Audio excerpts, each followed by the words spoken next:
I'm here with NDP leadership candidate Adrian Dix. He's the former critic for health and children and families, and in the 1990s he was the principal secretary to NDP Premier Glenn Clark, and now he's seeking the leadership. And I will begin by asking you in 1 minute or less. 1 minute or less? Oh boy, Yeah. why do you want to become Premier? First of all, John Horgan told me about the fireplace, and it's great. I just want to say that.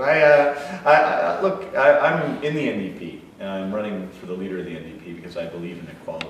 I think that inequality and the growth in inequality we've seen in the last decade under the BC Liberals is connected to most of the problems we see in society, from mental illness to drug abuse to addiction to illiteracy and so on. And we've seen under the BC Liberals a dramatic increase in inequality. I think we need an NDP government to start to restore the balance.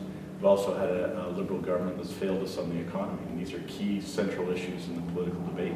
I think we need a leader who can present a very different agenda from the BC Liberals, who can an agenda that's doable, an agenda that people will believe in, and can bring the party together to do that. And I think I'm that person. There are 4 other candidates. Yep. Nicholas Simons, Dana Larson, Mike Farnworth, John Horgan.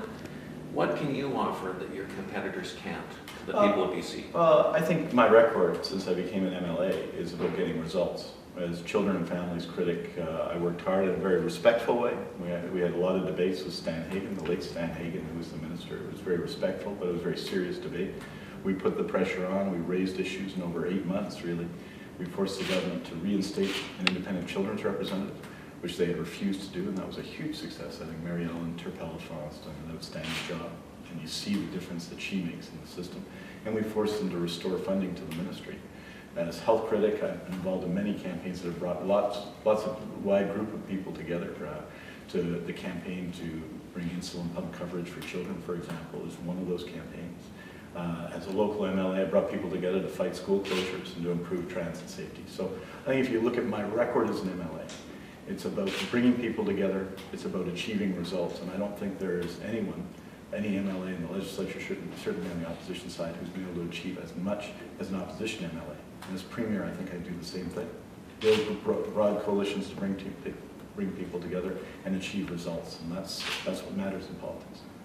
You've got John Horgan, Yeah. Mike Farnworth, and Nicholas Simons all presenting themselves as candidates for the environment. Right. You were the principal secretary to a premier who took the 6 Mile Ranch out of the agricultural land reserve, Yes. who promoted gas-fired power plants on Vancouver Island, and who called Greenpeace an enemy of British Columbia. In light of this, why should people trust Adrian Dix to be a guardian of our natural environment? Oh, and created the Northern Rockies Park and was part of a government that I think brought about enormous positive environmental change as well. Look, I'm my own person. I'm presenting my own views on the environment in this campaign.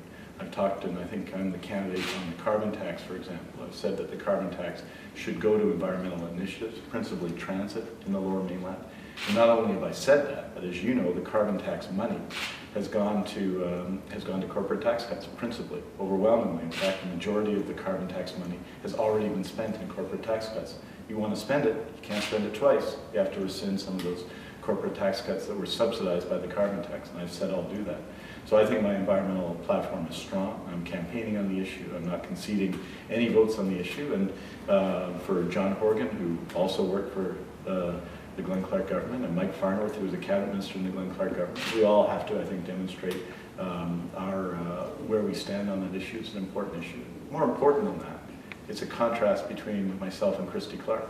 I mean, Christy Clark is to the right of Stephen Harper on the environment, at least on the issue of the prosperity mine. She wants to overturn the federal environmental process. Not even the company involved is agreeing with that position anymore.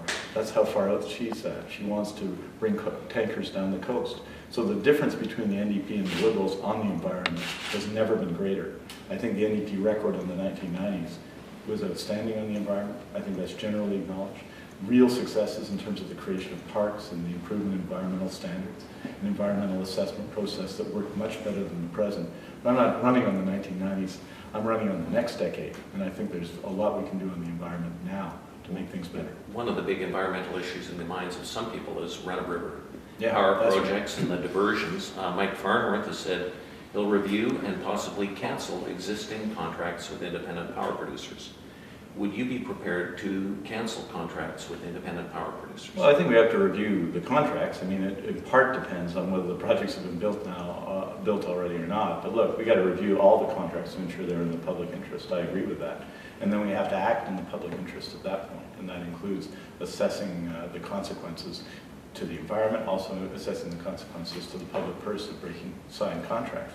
But absolutely, we need to review them. We need to ensure that the public interest is protected, and I'll certainly do that. On the Site C Dam, Yes. some people look at that as a green power project. Yes. Other people look upon it as something that's going to flood a bunch of farmland in a time of peak oil when we need all the farmland that we can keep. Sure. Generally speaking, what's your preference? Site C for energy or preserving the farmland? Well, we've seen what's happened, though. I mean, what's happened is that the government has contracted for way more power than we need, and expensive power. I mean, they've sort of precluded, in some respects, the Site C project by a phony definition of self-sufficiency in BC that has driven all these private power projects. So we've now got a surplus of very expensive power, and the consequence of that is massive increases in hydro rates. That's one of the consequences. The other is some environmental damage. And I think that, but that is the reality we're facing, which is that we've overcommitted now to expensive private supply of energy. And so that raises questions about the need for the Site C power. So you're suggesting that the Site C Dam might not even be necessary? Well, that's the issue, whether it's necessary now or not. And certainly in the case of the BC Liberal Party, we've seen an effort over time to contract some of the most expensive power on earth. I mean, 10 times the market rate of 2 weeks ago that we're guaranteed to pay. We're using the benefits of the Two Rivers policy, and we're handing it over to a few private developers. And the people who will pay the price for that are the people of BC who paid once, and in some cases at extraordinary cost to the environment at the time, right? For those projects, they paid once. We paid for the projects, we paid them in full, and now we're having to pay again because they decided to give away the benefits of all that to a few private developers. It doesn't make sense.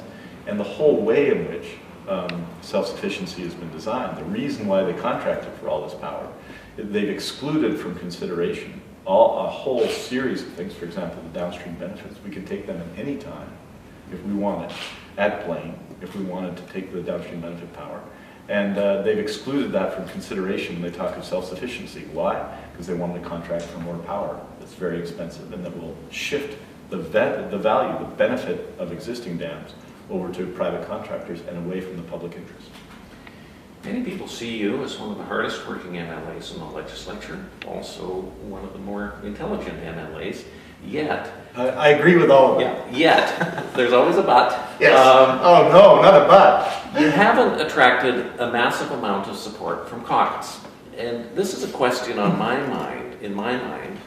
Do you think some NDP MLAs are not supporting you because they're worried that you're going to be a tougher boss than the other candidates and you're going to make them work harder than other candidates? Oh, I don't know. I think the NDP MLAs are ready to work hard. I mean, so far I think 13 MLAs have declared, 5 for Mike Farnworth, 4 for me, 4 for John Horgan. So it's pretty even right now. We'll see what happens in the rest of the campaign. But, you know, will the NDP caucus work harder if I'm leader? You bet. Because I work hard. I want to set the pace. I think Carol James worked very hard as well.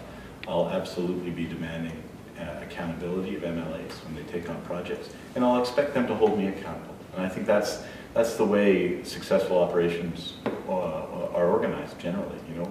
And I think if we get behind a project that's exciting, that promises real change for British Columbia, I don't think we'll have any problem with an energized caucus.